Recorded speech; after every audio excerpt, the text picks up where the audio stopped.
As the FCT Area Council election draws close, the Independent National Electoral Commission (INEC) has decided that there will be no election at polling units without registered voters, stating that the commission created opportunities for all to be registered. INEC Chairman Mahmoud Yakubu disclosed this in an enlarged stakeholders forum geared towards the success of the 2022 FCT Area Council elections scheduled for 12th February. Pamela Ajero has more. At an enlarged stakeholders forum with INEC in regards to the FCT Area Council election scheduled for 12th February 2022, the INEC Chairman Mahmoud Yakubu stated that all activities have been implemented to the success of the elections, except for the end of campaign, which is to end on the 10th of February. He added that all materials needed, security personnel, observers, commissioners, and the media will be deployed to every polling unit.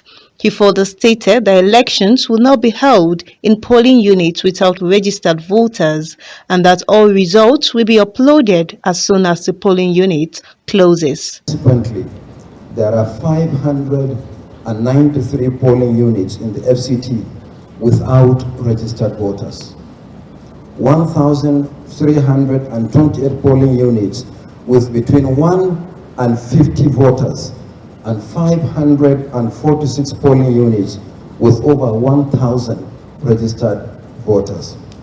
The Commission has decided that no election will take place at the polling units without registered voters. There will be no miracle polling units in the FCT. If there are no voters, there will be no election, and therefore there will be no results from those locations. While lending his voice, the Minister of FCT, Mohammed Musa Benlo, appreciated the INEC chairman for improving the electoral processes and democracy of the country. He assures the FCT of support for voters to vote fairly and equitably. In the same vein, Felicia Sani, market women leader, called on FCT to come out en masse to vote credible.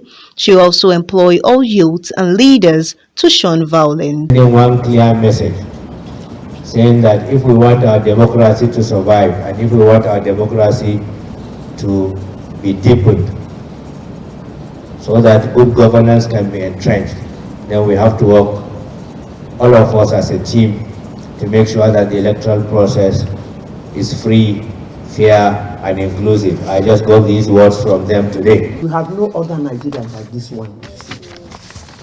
I employ all youth and leaders to shun violence.